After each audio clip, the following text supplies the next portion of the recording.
Welcome to the Startup Grind. I want to take an opportunity to introduce RJ Garbowicz. How you doing?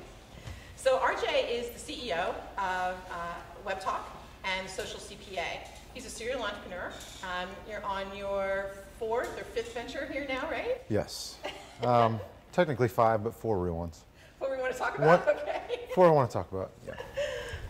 And so RJ's actually worked in the social media space since it began, meaning like before people called it social media.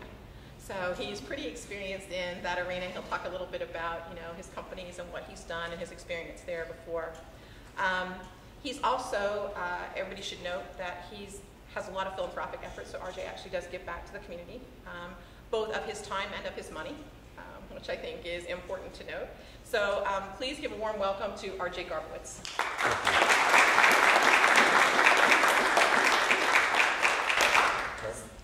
Go ahead. So tell us a little bit about you, and when did you decide that you were going to be an entrepreneur? When did you know you were going to be an entrepreneur? Probably the second I started speaking. To be honest with you, I can't remember a time that I wasn't trying to sell somebody something. Right. Going back, as many years as I can think. But I started in sales, and I guess the natural progression from sales is entrepreneurship. If you really want to be your own boss. Right. So when you were growing up, were your parents entrepreneurs? What did your parents do? What was it like as a kid growing up? I was actually raised by entrepreneurs. My father owns a Sharp copier dealership in Chicago, which he is actually in the process of selling to open now his own pesto business. Phenomenal pesto. All right. There you go. You have to raise your voice a little bit. Is what? I'm sorry? You have to raise your voice a little bit. Oh, sorry. Yeah, well, my father's opening now a pesto business. My grandparents actually had a very large lock manufacturing company for a long period of time until it went bankrupt after September 11th. They cut out a lot of the middlemen, but for the most part, yeah, I got entrepreneurs surrounding me and my family. So did that help you, I think, from a risk perspective, right? So entrepreneurs are viewed as risk takers. Mm-hmm. I mean, I think everybody would say that if you're afraid of risk, you're probably not a great entrepreneur. So do you think that you just kind of learned that and watched your parents and your grandparents and stuff taking risks as you were growing up? I think some people are born with it, and other people, it's learned. I think for me, I was always a risk taker. I can't even picture a time where I was always the guy that tried to play conservative until I had 2 kids and got married. But, There you go. That's a little different. but yeah, other than that, I think it's born in me to be a risk taker. So did you like school? Were you good at school? Did you, Ivy League graduate? No, not anywhere close. I skimmed through school. I actually purposely went to school taking none of the prereqs and going after the specific courses that I thought would actually apply to the real world. Starting in business and marketing, and then eventually web development certification. So nothing, no degrees, just a bunch of credits that really aren't worth anything. That's all right. So being an entrepreneurial founder, right? So as a founder, you have to wear a lot of different hats. You have to do a lot of different things, right? So do you consider yourself to be the hustler, the hacker, or the designer? I think I'm definitely not the engineer, but I do design and I do hustle. So I got, I think, 2 out of the 3. So you've done a lot of things in user experience design, right? I have, yes. Mostly in the wireframing, basic architecture, mapping out the storyboards and site maps, and kind of blueprinting everything that needs to go into a whole product scope. Yep. And then looking at, when I send those off to the UX designers, and making sure that the experience is what was envisioned for the product. Okay. So I'm going to embarrass you a little bit now. Sure. So I want to read you a couple of comments of things that people have said about you, and I'll let you respond about that. Okay. So Kyle Schroeder, who is a partner at Skyway Capital, says, I've known RJ for over 3 years, and I've gotten to know him really, really well. RJ has big ideas and the personality, vision, and dedication, as well as the attention to detail, which allows him to achieve those goals. And then Jason Karras, who's the CEO of IT Authorities, He said, "I've had the unique pleasure of working with RJ, whom I believe to be one of the greatest thinkers of our time. As grandiose as that happens to sound, I believe wholeheartedly that RJ is a brilliant person with big ideas and an irreproachable work ethic. I believe he says this, he's been able to deliver on everything he's promised or he speculated about to me." So that's pretty big praise, right? So Yes, what do you think is. it takes to come up with those big ideas? Well, I think experience is number one. You know, any product that comes out on the market, it really has to solve a problem. And if the problem is valuable enough that you can see consumption on a small scale, then you can find ways to make that product actually be accepted in a much larger scale. And I think being able to come up with creative concepts, not everybody's creative, but you can actually find people around you that are creative, tell them, look, I can identify that there's a problem here, but I don't know exactly how to execute, you know, the creativity and going to market with something to fix this problem. And that's where you really need co-founders. If you don't have the creativity, number one thing I'd say is get a solid co-founder.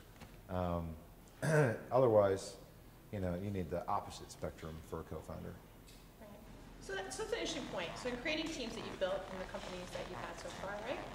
Did you look for diversity, or did you look for people who think like you, and maybe explain your logic behind that? Actually, more diversity.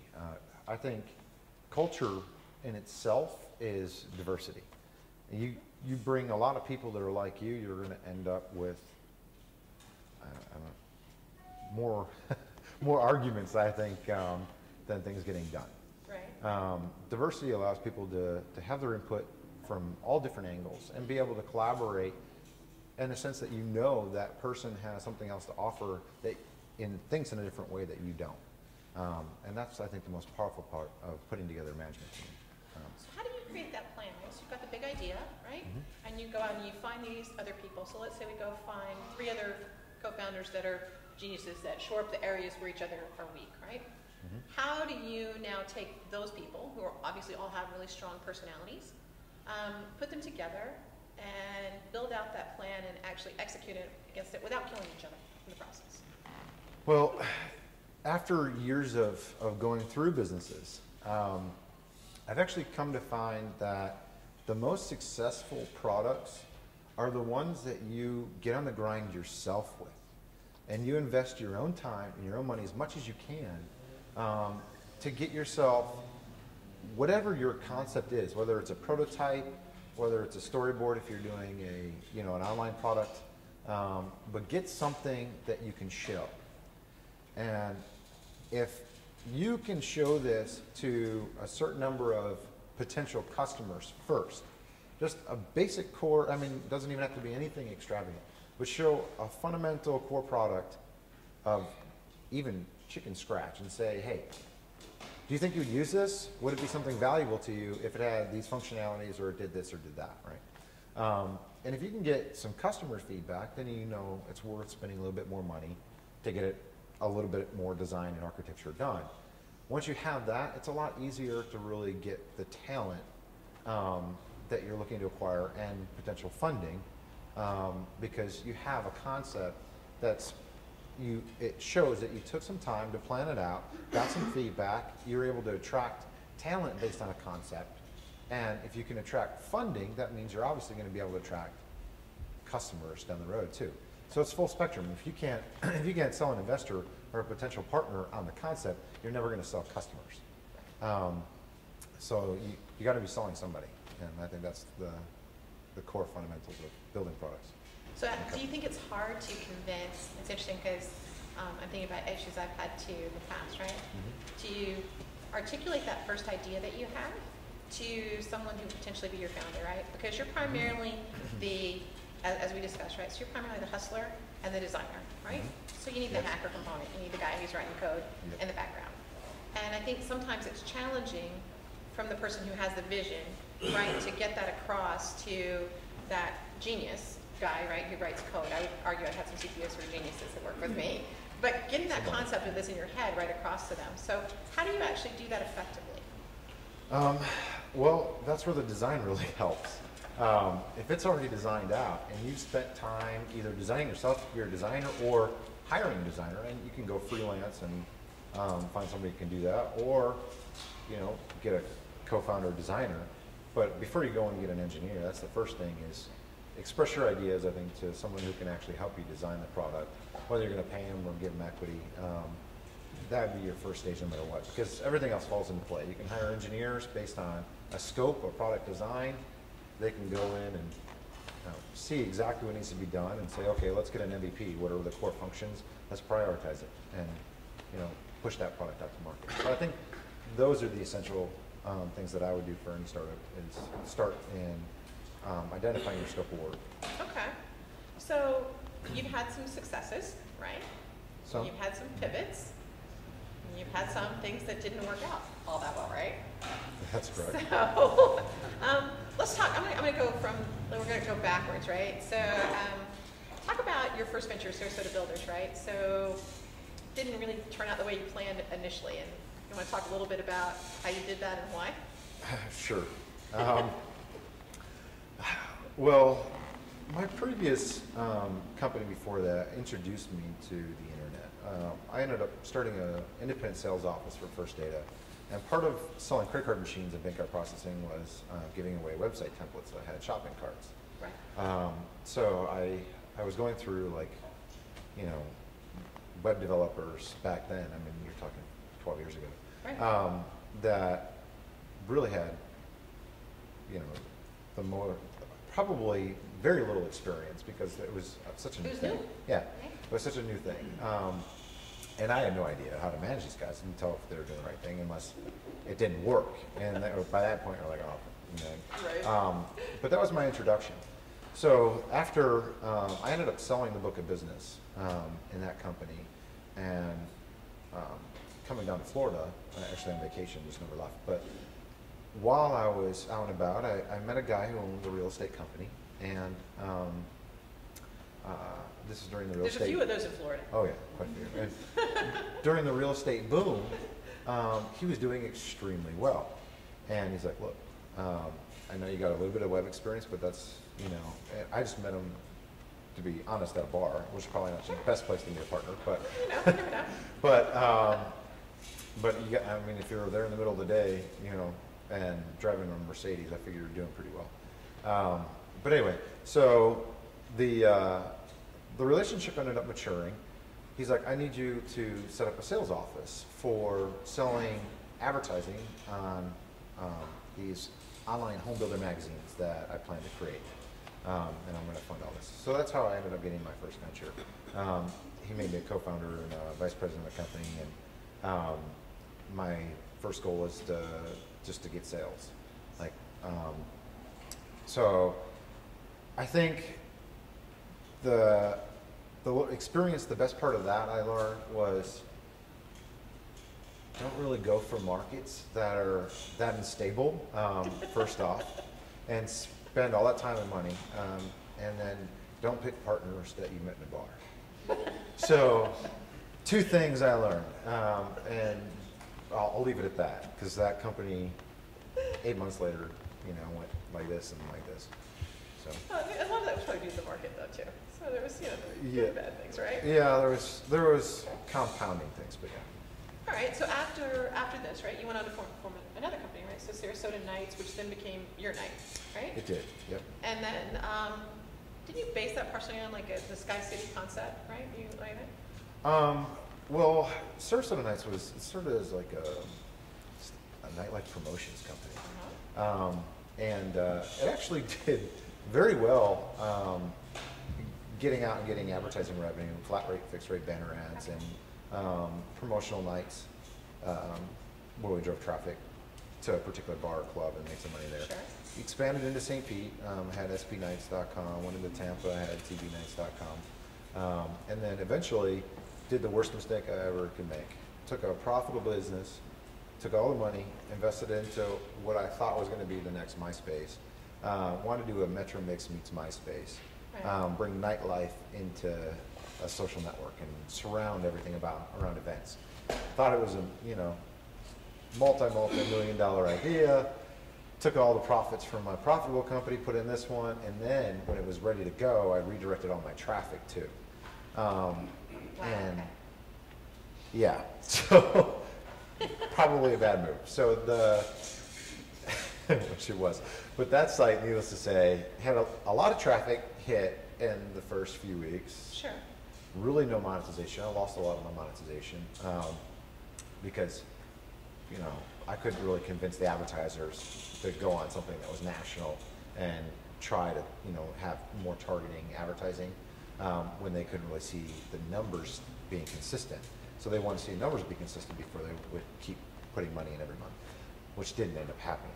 So lost all revenue, lost all traffic, lost a profitable business for trying a new venture, and was back at ground zero. And that company ended up going through 2 pivots, which led me into fundraising. First time. So how did you decide? So when did you know, right?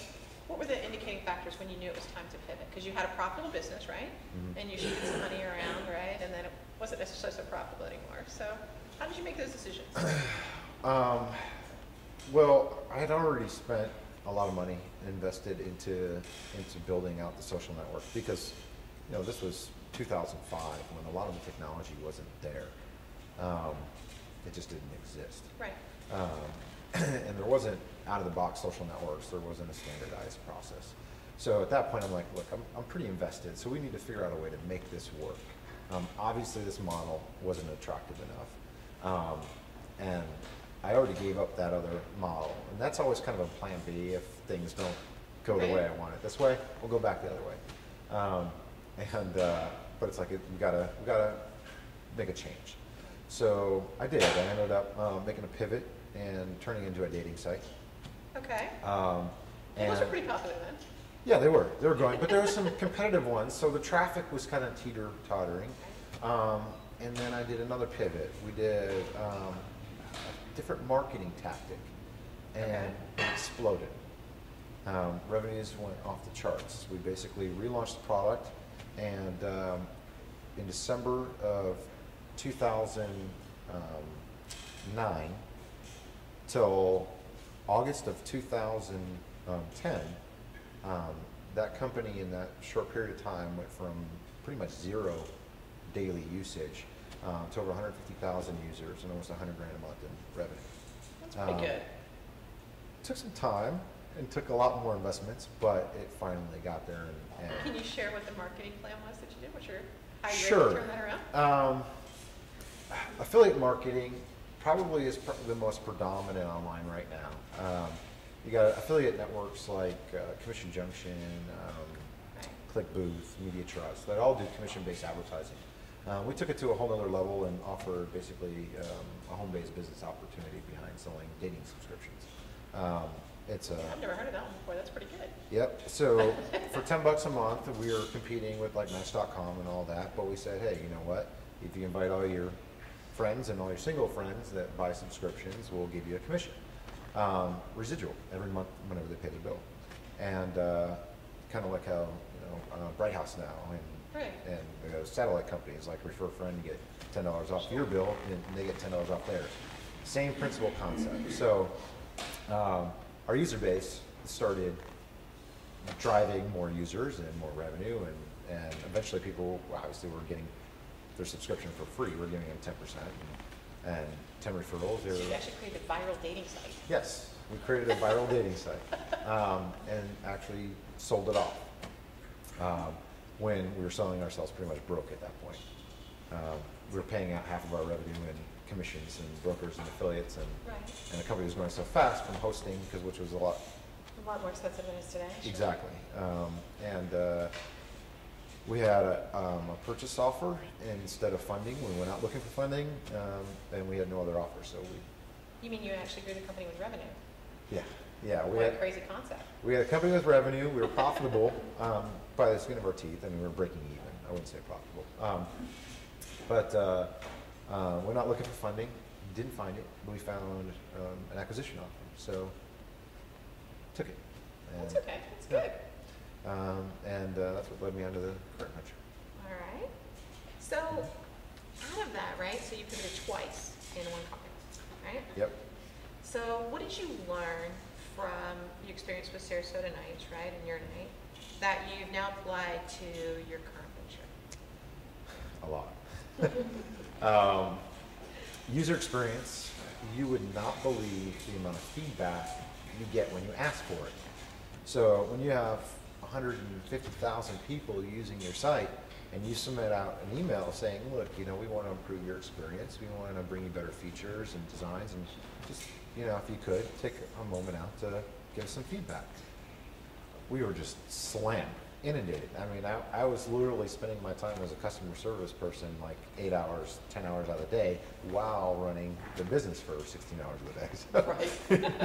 wasn't You enough literally hours in didn't the day. sleep, Right, exactly. So it got overwhelming. But that's what happens. You ask and you shall receive. And learning to build products, not specifically per user request, but based that around unanimous decisions. Finding out that your customer really speaks volumes, but you can't really make every change Right. that every single person requests, because it's bad business. If you're getting a consistent feedback, then you do a survey and prioritize. So you don't believe in the Steve Jobs philosophy where you just build it and then, magically customers will want it? Steve Jobs is brilliant. I don't want to say anything to go against Well, I think him. Steve Jobs is brilliant too, but I also think there's some flaws in that strategy. There are some flaws in that strategy. He basically, he's an innovator of all innovators, and he foresaw a market going in a certain place that most people really can't envision. That's why customer validation is very, very important for the average person. That's not Steve Jobs. But in some sense, you do have to practice a little bit of the Steve Jobs philosophy, because sometimes your customers, like he says, don't know what they want until you give it to them. And that philosophy, you can't hold it to 100%, but when you get to a point where you're like, okay, I got to make a decision here, and this decision is going to take me away from the problem that we're really aiming to solve, do we really want to do that, even if it's against the customer feedback? And you really, if that's your core model, and you know that that's what you want to go after to solve a problem, then I think you just need to take that risk and give it a shot, because there are no guarantees in business. You're right. So, Well, I'm going to ask you, I'm going to come back to that in just a minute when we start talking about Webtalk, but I want to ask you a question beforehand, because we kind of get around the bush on this too. I hear startups, particularly around here, right? A lot of people will say, I'm going to be the next Google, right? I've got this great idea, I'm so smart, and we're all going to do that. Do you think that, not that it's everywhere, but definitely here, do you think that more emphasis is placed on becoming the next Google, right, being wildly successful, than there is on putting the core pieces in place to not fail? yeah, I think I've mentioned this to you before. My core philosophy, it wasn't this way until maturity kind of set in and experience, but my core philosophy now is more avoid failure versus obtain success. Because if you're focused on the risks and being able to foresee those and overcome them, that is creating success. Right. And you're doing it in micro blocks instead of trying to look at the 30,000 foot view. You just focus on, let's get through tomorrow, let's get through the next week, let's get through next month. What are the issues that I can foresee happening that can cause our demise? And if you focus on, I think, solving or preventing failure, you're going to do much better in creating a success. And that's just from, being put through the ringer. So you think it's kind of like taking that MVP concept, right, that minimal viable product concept, and just each step of the way, it's almost like program management, right? Starting with one, I'm going to create my first MVP, and then I'm going to make sure the market validates that, and then I'm going to think, okay, what's the next logical MVP, right? That I can expand on that to make the next one. Is that sort of kind of what you're describing? Yeah, basically inchworming your product. Yeah, in some cases that's good. Especially if you're just starting out, if you're early, first time entrepreneurs, and yes, definitely. If you got some success and you know there's a market void that's going to take a long-term R&D cycle, then then obviously I would leave that for more experienced entrepreneurs to do a 2-year plan or a 3-year plan. But as far as the startup guys, first timers, or even second timers, I would focus on transforming the product to MVP to MVP to MVP until you get your core model that's making money. And matter of fact, I wouldn't even suggest quitting a job until you've got something that is generating cash flow. I would do it nights and weekends if you're really ambitious about it. Keep your security, and then when it's got enough money to pay your bills, then make the switch. You can do it. Yeah. Okay. So let's talk about Webtalk now. So your current company, right, Webtalk, and then there's a little deviation we'll talk about too that kind of come up that created a whole other company, right? So Webtalk has kind of been called the Facebook alternative, right? And if it's an alternative to Facebook, then how is it different, and why, and how would users decide to use Webtalk versus Facebook? Well, let me actually correct you real quick. We're more specifically looking at becoming a LinkedIn substitute than specifically at Facebook. Yeah. Our whole core focus is the professional network, and however, the niche really is segregation of your personal and professional life. And our core focus is privacy, security, but more so making your business life more social and your personal life less business. So holding what's more valuable to you, closer, tighter, and private networks, keeping the business life that you have out of it, comments, threads, posts, like you would see on Facebook. So it's more so for professionals who have both a Facebook and a LinkedIn, who would much rather have a better solution. A better tool? Yep. So we're kind of going after the people, and there's a lot. There's probably, I think, about 150 million people now that use both Facebook and LinkedIn. Sure. I think you're kind of giving people work-life balance. Is that your goal? We're getting Exactly. work-life balance in the social networking? Exactly. So that's what we're trying to do. But one thing most people will notice when they're using LinkedIn, not to really bash our hopeful competition, but is that LinkedIn is actually kind of boring, and there's really not a lot of engagement going on. It's more of a recruiting tool than a Recruiters love that tool, yeah. Yeah, exactly. Entrepreneurs love the tool. You can scout talent, find co-founders. So there's a lot of good uses to it. Sure. But the user experience isn't all that great for the average person. Content management has become such a huge issue in social media. There's so much content out there. How do you control it? How do you see what you really only want to see? Easy ways to sort it without going through a lot of hoops to make it happen. And that's what we've been spending years now articulating, is content management side of this, and maintaining privacy at the same time. So from a Webtalk perspective, is it, what about revenue? Can you really make money with this? Oh, of course. Anything that has a user base can generate money. And LinkedIn's model is twofold. It's advertising and software as a service. So they charge upgrades for everything from like $25 a month, or is their cheapest, maybe more than that now. I think it's up to maybe 50 now, to thousands of dollars a month to enterprise clients, recruiting fees and things like that. So they have a pretty core business model, and now they're moving into classifieds, which is actually increasing their revenue quite a bit.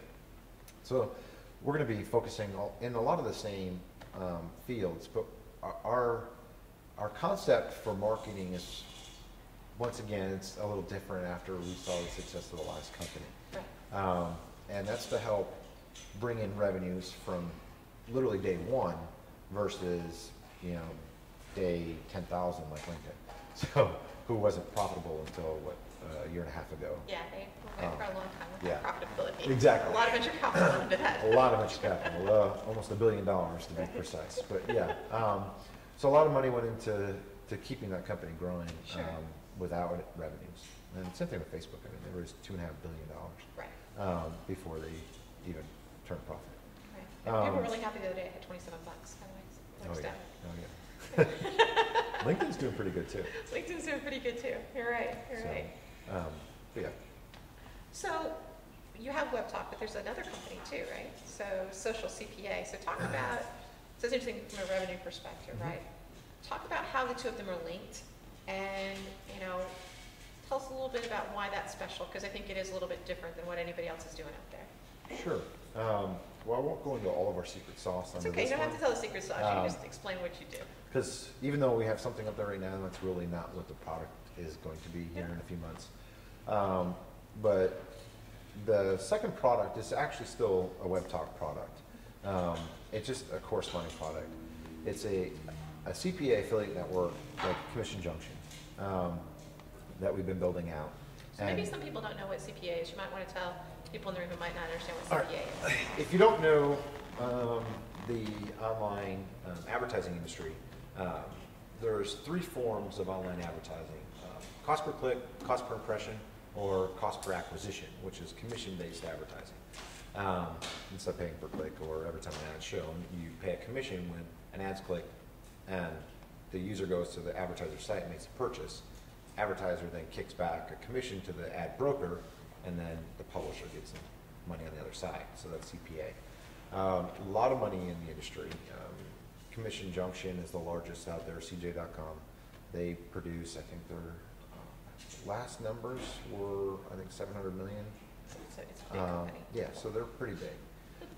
And that's just from brokering deals. Right. And that's really all it is. They hook up publishers that have sites with a lot of traffic with advertisers who need that traffic. And they just take a piece of the action. Well, Social CPA is exactly what it says. We're socializing the cost per action market.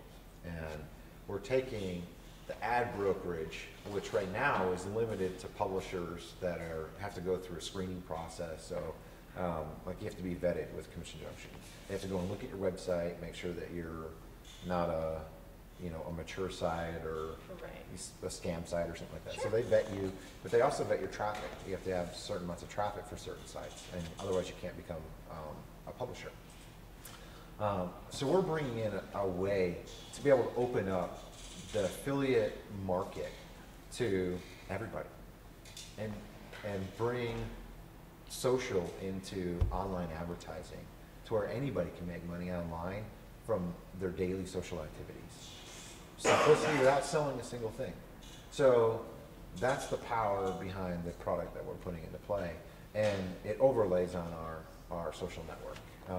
So that's kind of, I'll have to have another interview later. No, that's good. To talk about the secret sauce. So it's interesting. So to that point, right? So when you launched a beta, Yep. right? Webtalk.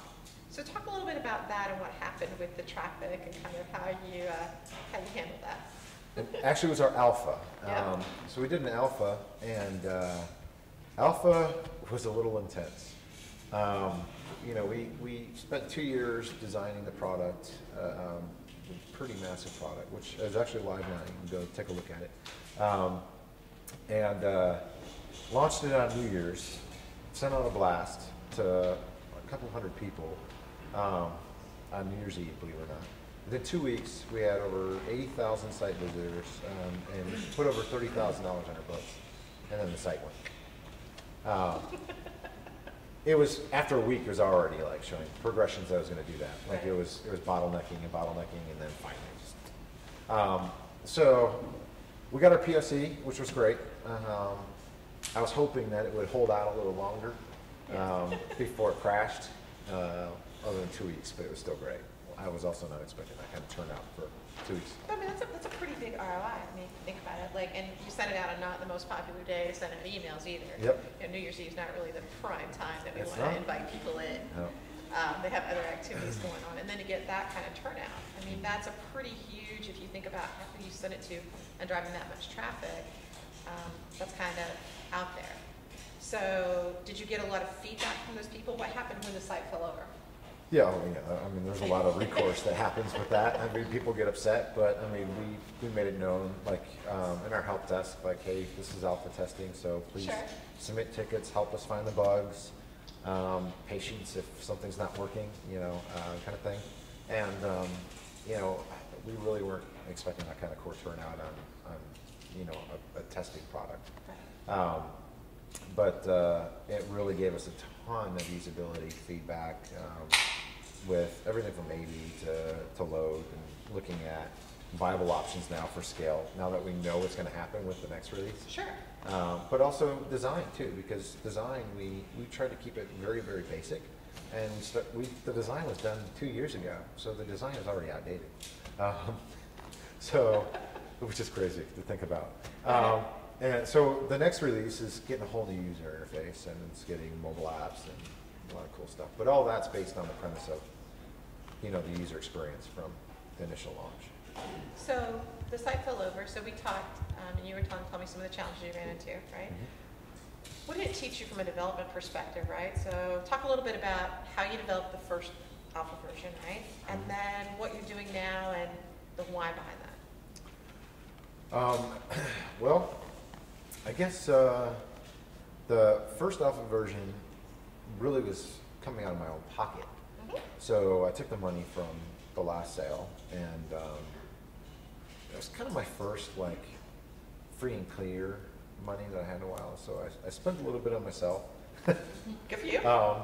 And then reinvested in myself for the next venture. And then I basically did that to build out all the designs, get the plan done, get our prototype ready, and then started outsourcing because I really didn't have any other capital. But I did find some co-founders that were looking to come in on a contingency basis, basically, and try it out and see how the relationship's going to work. And it was all sides, obviously, all in. Sure. And we tried an avenue of bringing on a local celeb CTO to manage the overseas team. Now, in theory, it all sounds great. He used to be the CTO of ClickBooth, which I really shouldn't go into too much detail on this, but I think there was a lot of issues with just the management of the overseas team and communication. That was probably our biggest issue. Neither one of us knew how to really Effectively communicate. And I think a lot of those issues kind of really caused a lot of the malfunctions that happened with our alpha launch because of that and the product. So obviously we then turned around and brought the product internal. So we're, Yeah, we talked a little bit. We were talking about how many lines of code with no annotation or documentation? 500,000. So it kind of became a complete rewrite, right? In the end. Yeah. Conceptually, it was good, but the code all had to go again. Yeah, it's a rewrite. Unfortunately, good thing that we have our architectural maps of core components and the read and writes and everything that we really need to do.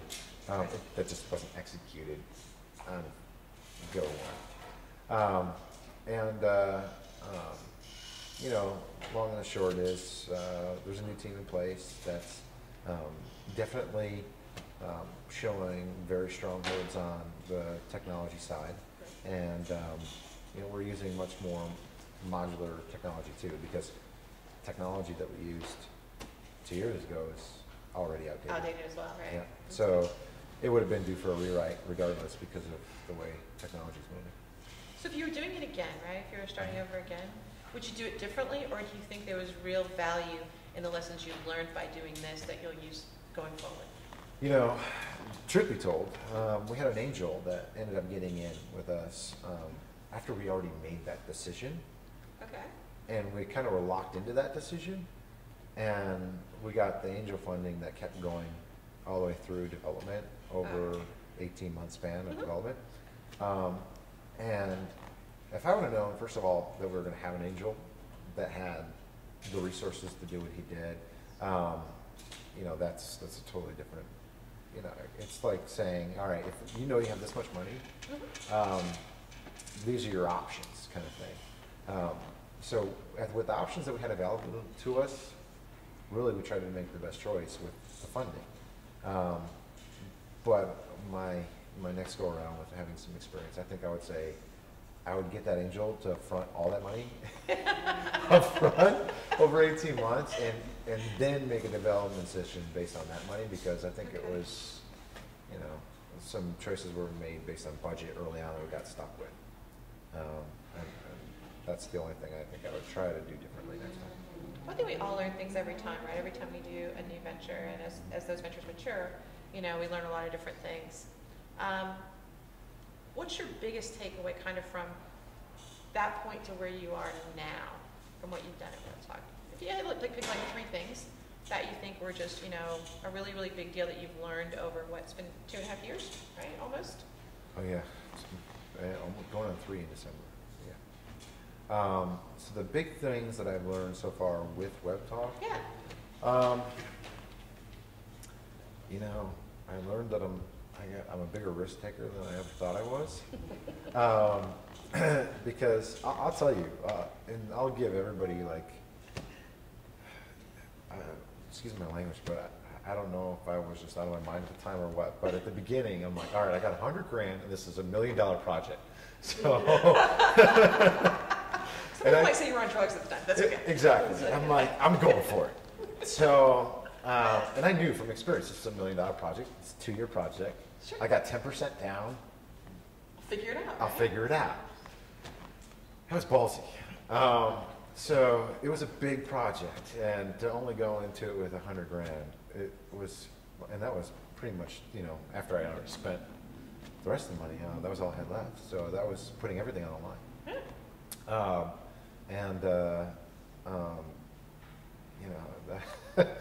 That, as far as the takeaway, I don't know if I'd ever do that again. But don't you think there's something to be said for that? I mean, I think when you're all in, right, in ventures, I think that, I've done that before, and it puts a different pressure on you as a person to succeed. And particularly in the situation you're in, I mean, you had a wife and kid at the time, right? So you had a family too, it wasn't just you. I didn't even get into that. Right. I got married and had 2 kids while building a startup. It's been insane the last couple of years. But yeah, that's another thing I probably would wait to do. Until you might do that later. There's another takeaway there. That 80 hours a week thing didn't really work out that well. Yeah, without having my wife hate me. But yeah, other than that, it's been, they're a blessing, and she's been great with backing me up. But I think as far as last takeaway goes, or maybe throw another 2, is the importance of key personnel, like building your bonds, building your trust, and being able to have those people for lifetime. Because finding good people is so hard. Having those conversations, like, everybody's got great ideas, everybody has great intentions to start with. It's the execution that people have problems with. So if you're a go-getter, you can execute, finding people that that can really truly execute is the biggest challenge. And if you can find them, do whatever you can to hold on to those people. That would probably be one of my biggest takeaways. And because you can't do it by yourself. You'll never be able to build a big company by yourself. And you're never going to be able to do it with someone who just slows you down either. So that's kind of, I think, the most important piece. And find people that are diverse. Yeah, I think if, one of the challenges, right, you see a lot of startups that if they've had a founding team, if the founding team tends to move on to found other companies, right, you get 2 or 3 people that the synergy kind of matches. And I think it's because, in that environment, you're able to learn that other person's work ethic. You know what works and what doesn't work. You understand how you get along. I mean, when people start out in a new venture, right, it's all peachy and everybody loves everybody, right? And then when you're working 80 hours a week and things don't go well and the product's, missing deadlines, then it gets kind of ugly and you learn a lot about the other people who you're in that venture with in that time period. So I think that's when people find that team that works together, I think you see them repeat that significantly. But now Webtalk is the biggest company you've built so far, right? I mean, as far as number of employees, not necessarily from a... Yeah, as far as number of employees, yes. And also amount of money raised. Sure. So that's, I think overall, it's just, and the longest R&D product I've ever built. So can we talk about the money? Can we talk about money? Sure. So talk about, you're closed or just closing around now, right? Well, we're waiting on a term sheet. The final term sheet. Yeah, and it's kind of a bridge slash turnaround kind of deal. Because of obviously the upset, we're not seeing consistent growth. I think our new user base right now is about 3 users a day, so it's not what it was the first 2 weeks. Right. But yeah, I mean, we raised a significant amount of money in round one. Round one proved the concept, but didn't prove the software. So now round 2 has proved the software, and that's what the funding is for. So did you raise the money here? Are you raising the money here? Did you raise the money somewhere else? Yeah, actually the term sheet that we're waiting on right now is coming from a local PE firm. So right here in people Tampa. really can raise money in Florida? Yes, they can. Okay, just checking. Well, I always find it interesting because, you know, if you look at, like Florida has the second highest rate of new business production in the United States. It's kind of interesting, right? And then Startup America says we are the number 3 for annual startup revenues at 1.2 million, right, for growth rate. Yet people always say, I can't get any money here. And I mean, I've raised money here, you've raised money here. So why do you think that's the opinion of other people, yet people are able to actually get money? What do you think it takes to get the money? Well, first you got to be able to sell, and you got to have something to sell. So if you don't have the right package or the right personality, you're right there. You're dead in the water. So finding that person and putting together that package is obviously critical. The next thing is networking, because investors are like anybody else. They know their industry, and that's it. That's where they feel comfortable. That's where they want to be. So getting people to go outside of their comfort zone is far and few between, and those are like the real angels. They'll just write checks on a whim, like, all right, I like you, here you go. And that's really the true definition of an angel. But otherwise, if you want real funding, you have to find people in your space that have made the money before, or at least have a general consensus of like, all right, I can get it. It's close enough to my space, so I can figure it out. And then they got to believe in you, and they got to believe that the company's going to make money and your strategy to make money. But it all comes down to the people and presentation. So how many pitches did you have to make to get somebody to open up their checkbook? Oh, God. On which scenario? Honestly, you get to a point when you've done it enough that you just pre-qualify right out the gate.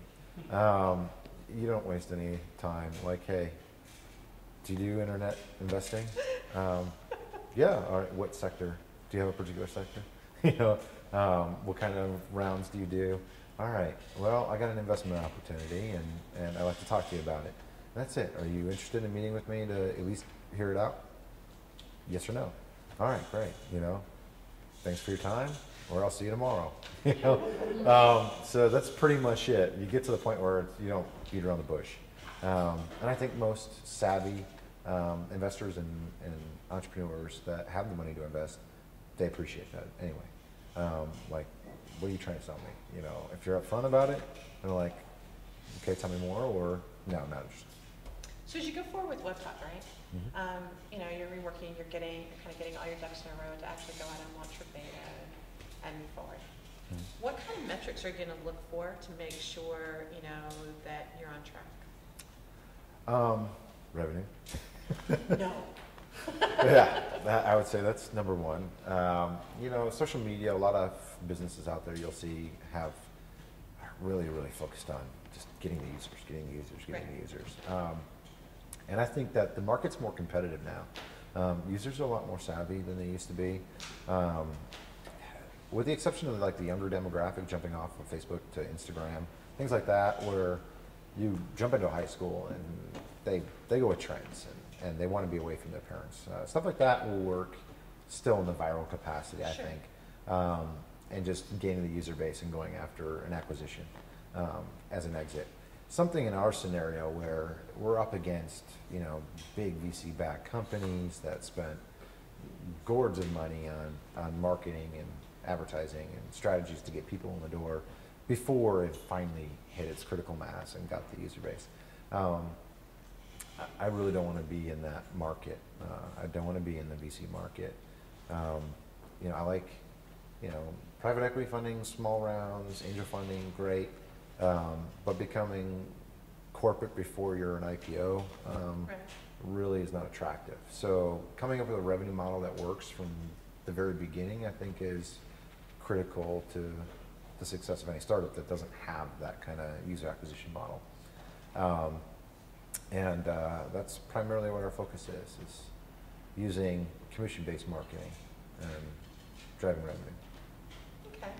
So, a couple of questions before we kind of get to the closing part. So, what do you think, kind of going to the startup grind side, what do you think is the biggest grind that you have to deal with, right? Like going forward now. You were talking to people about what you have to do. Oh, God. I mean, I think people still, like, finding the right people is always the biggest challenge, especially, like, in a not-so-tech market. You know, this is a growing market, and there are people out there, but the problem that I'm finding is that the real talent is either gobbled up or they're doing their own thing. So you really... So plenty of freelancers, not as many people who want to be employees? Exactly. And if they are employees, we just can't compete with what they're getting paid. Right. So those are some of the issues that I guess that you're always going to fight. And it doesn't matter what size, because tech is not going anywhere. So even Silicon Valley, I think, is just as competitive, if not, you know, less competitive than here, because, you know, they're cutthroat there. At least here, people are happy to have a job. Right. But are you going to get the caliber? You really don't know. You don't know because you either don't have that experience in every single field, or don't have somebody that can manage it. So startups, there's a lot of risk, and you have to trust in people. So finding, I think, the trust and getting to know somebody before you get into bed with them is probably the most important thing that I can ever express to any entrepreneur, and because that'll leave you empty-handed, you know, and broken in the gutter. Part of it too is because, like, there are so many. I mean, I found that there's a lot of talented developers here, right? Mm-hmm. Do you think part of their reason for maybe either working for the big guys, right, just living here, right, they're remote and they live here, because developers can work and live anywhere today. Yeah. Do you think it's the inability, the unwillingness on their behalf to take risk, right? Because you're kind of jumping ship to do that, and if they're out on their own, then they'd rather call the shots than partner up with somebody. Exactly. Or, I mean, they'll want a big piece of your company. So basically, you know, I think that's exactly what it is. I mean, risk versus reward. That's what business is all about. And if you're going to take a risk, then they want the reward. So you're going to have to look at, you know, giving up good amounts of the company, but you got to have fail safes in place in case the relationship doesn't work out. So all those things are pretty critical, but early on making a bad employment decision can cost you, and can cost you dearly, and can literally put you out of business. So I think, you know, a mantra that I've grown to live by now is hire slow, fire fast. You know, and that's it. And just, you know, take your time and pick the people you want to work with the most, because that's the biggest grind that I have right now. When you're in a business that is all about the human resources, I mean, we don't have a tangible product that we're building in a manufacturing line that we're shipping out. You know, so everything really comes down to your team, and that's your most valuable resource. And making that happen, I think, is going to be everybody's challenge. So how much longer do you intend to grind it out? How long are you going to, you know, work on Webtalk, and then what happens after Webtalk? So what if Webtalk's wildly successful? Are you going to go do it again? If my wife lets me, yeah, I think so. I think you're pretty much addicted to the entrepreneur life. But, you know, I've already started a nonprofit here locally, and I'd like to pursue that a little more too. I like to focus on kind of helping communities that really don't have a solid core tech community, building those communities and doing joint contributions. I think that's going to be, like, I think open source is going to become like open team very, very soon. Meaning, I think there's going to end up being like entities out there that are similar to incubators, but not. Where everybody that wants to build products and wants to be an entrepreneur just flat out says, hey, look, you know what, we're going to take a piece of whatever this one company is, right? Mm-hmm. Based on whatever the salary is, you show proof and, all right, well, this is what you're going to get paid and this is the value of the shares, right? Some sort of sweat equity deal. Exactly, all sweat equity, but it'll all be like an open team kind of atmosphere. I think this is coming very soon because everybody's about entrepreneurship and wanting to create successful products. But in the open source world, everybody collaborates and makes all these very successful products with no hiccups, no questions, no asking, no wants, nothing back.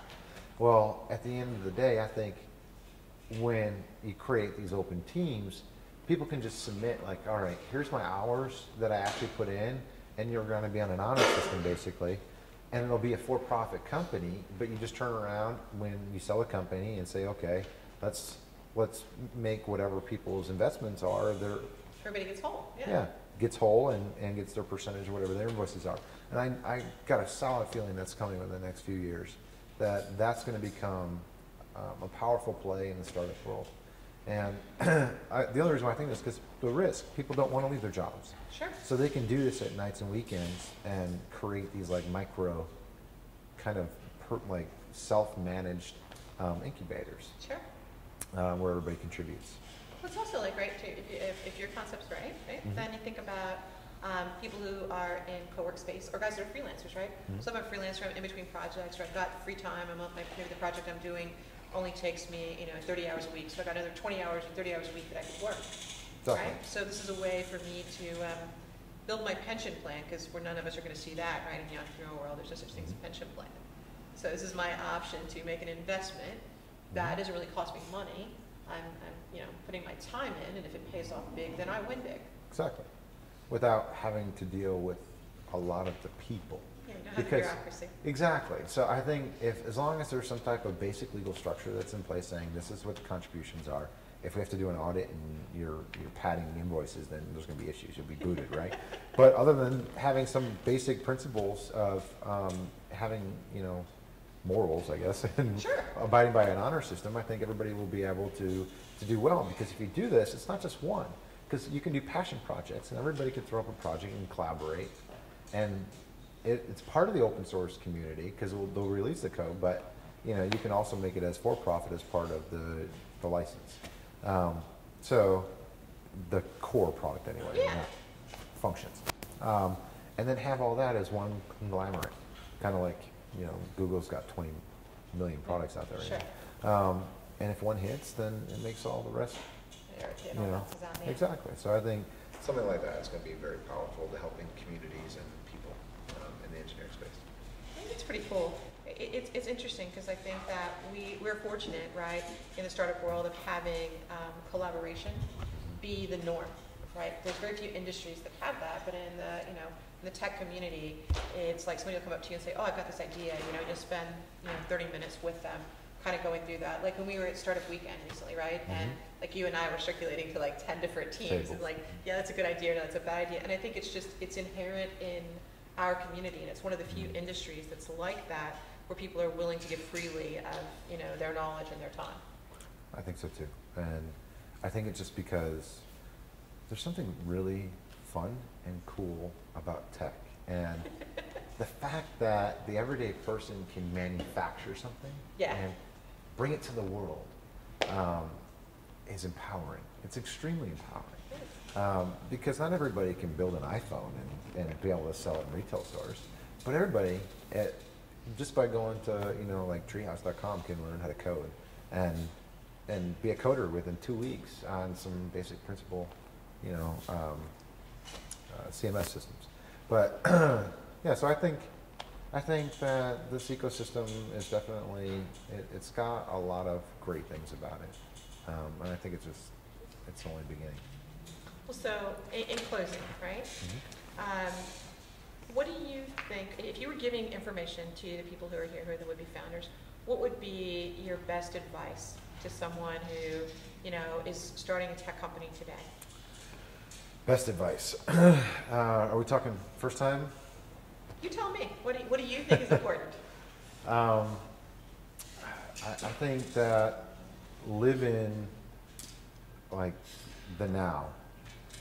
Reality check. Like nobody creates $1 billion company overnight. And I wouldn't even talk about that at all because pipe dreams are great. You know, investors like the 30,000 foot view after they already sold an initial concept, Okay. but I would never start there. Just focus on your core niche, whatever problems you're trying to solve, and take it step by step until you actually get somewhere. Because I think the biggest hurdles that you'll ever have are overcoming yourself. You're your own worst enemy in almost every case. So, you know, don't overdo it. Slow, simple, and have fun with it.